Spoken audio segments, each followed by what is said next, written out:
Adam Grimes, and welcome back to Module 3 of the Art and Science of Trading. Unit 1, the rules. We're going to look at the rules again, and I'll give you some practical advice for how to get through the rest of the course.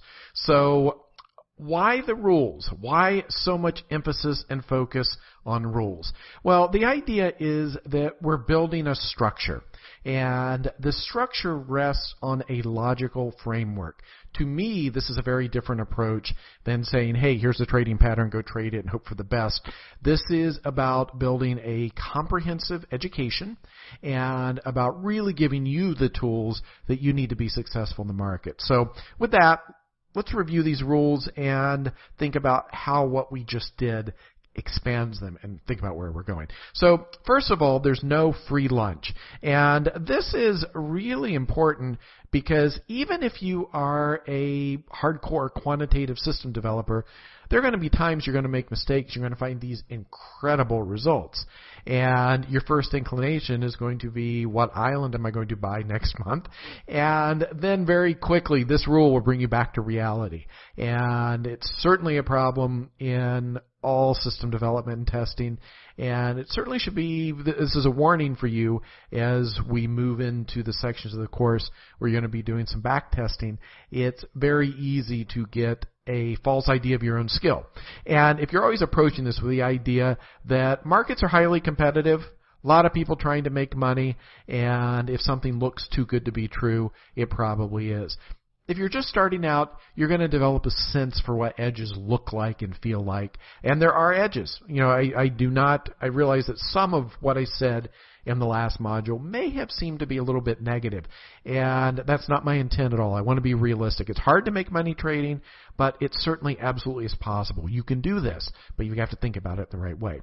And here's one of the reasons actually why you can do this.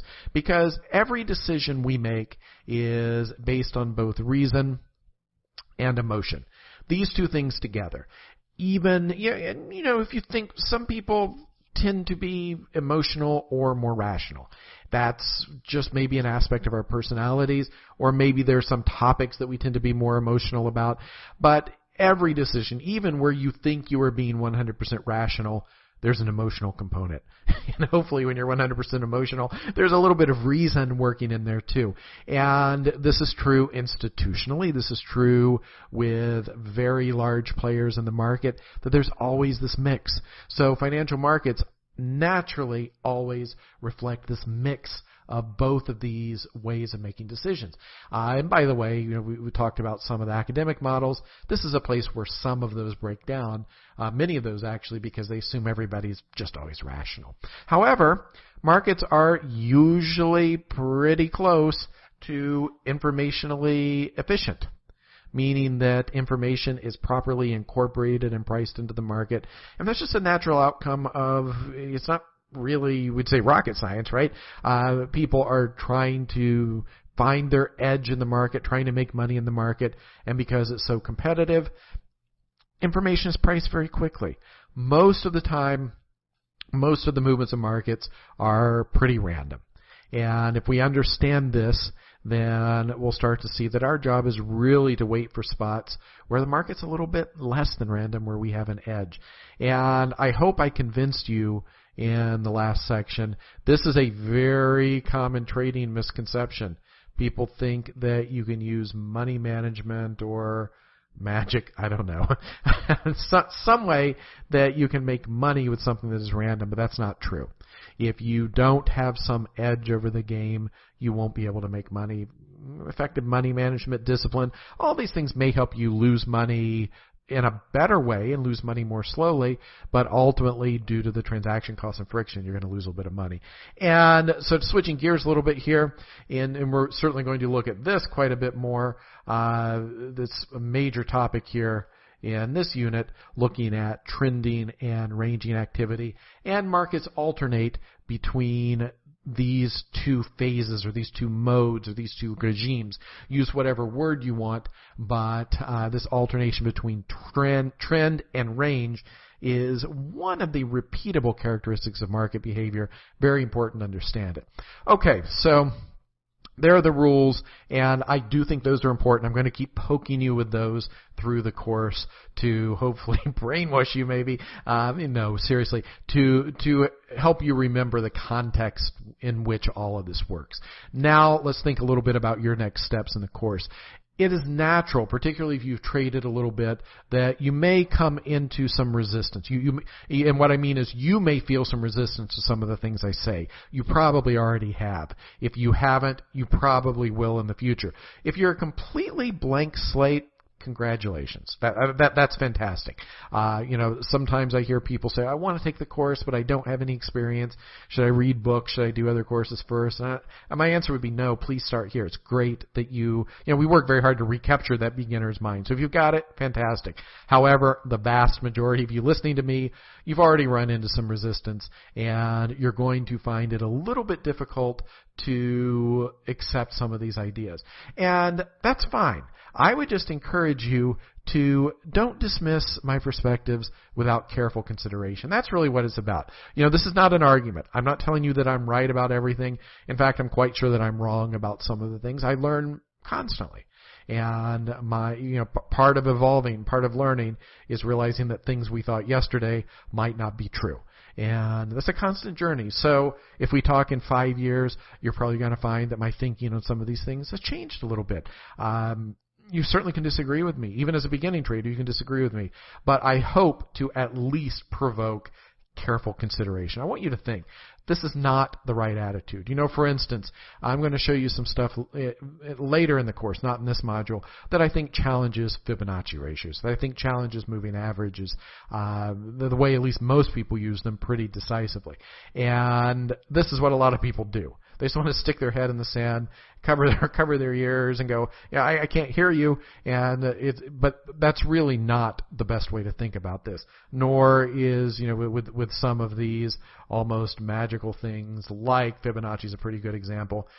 We sometimes run into this attitude where it's this old X-Files poster where people just want to believe, and there's almost this mysticism about it. I would encourage you, everything we think about, to, as much as you can, and some of it may well be untestable. That is completely legitimate. But as much as we can, think about structuring, think about building logical proof, think about, I guess for lack of a better way to put it, think about approaching this with a scientific mindset, that you're looking for evidence and you're trying to refine your beliefs based on the evidence that you see. It's a pretty productive way to think in general, by the way.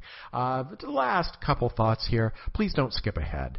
And, many of you will be doing this course when the whole course is available, and you could just jump to 8 and pull something out of the middle of 8 if you really want.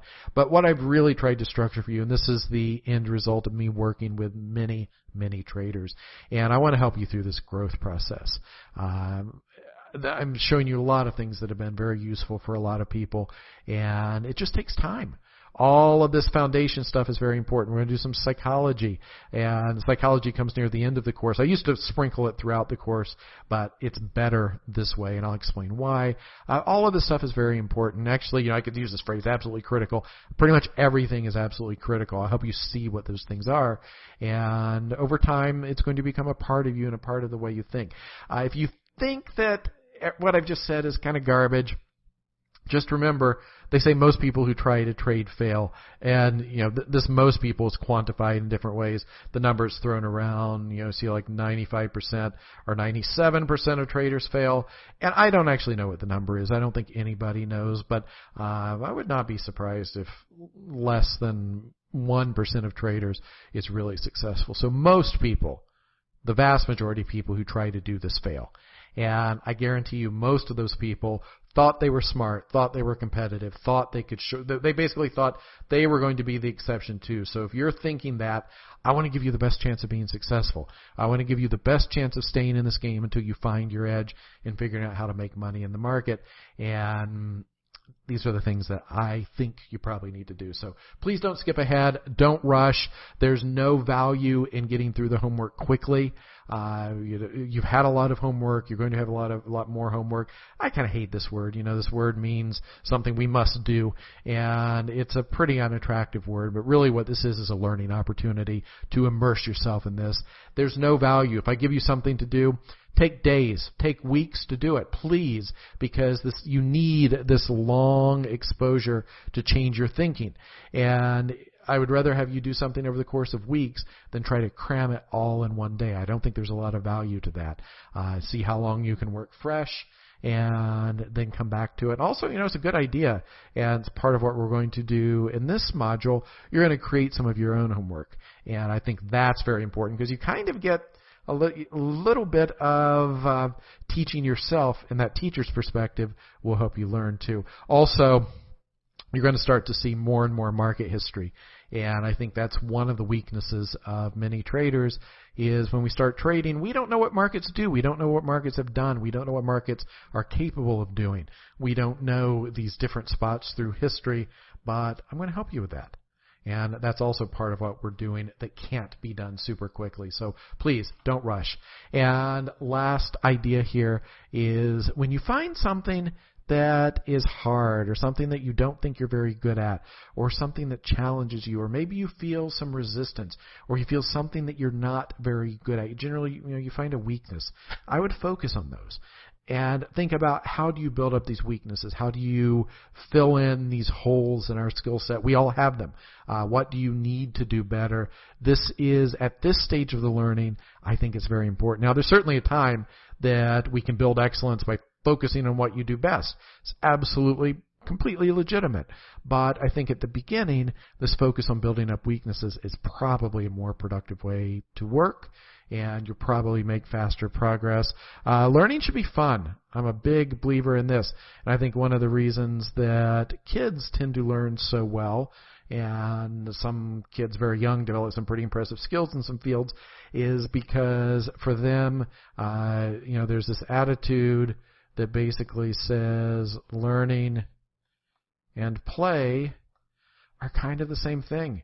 Later in life, we build this big division, right? We say learning is very, very serious, and play is just a waste of time. And I think that's a huge mistake that we've made culturally. Many of our cultures have made. So please, this should be fun, but it also should be a little uncomfortable. Then that little bit of uncomfortable feeling is proof that you're growing and getting better. So with that, I've talked a little bit here. I think all of these things are important. And now let's head on into the next unit and start looking at the patterns of the market a little bit deeper. Thank you.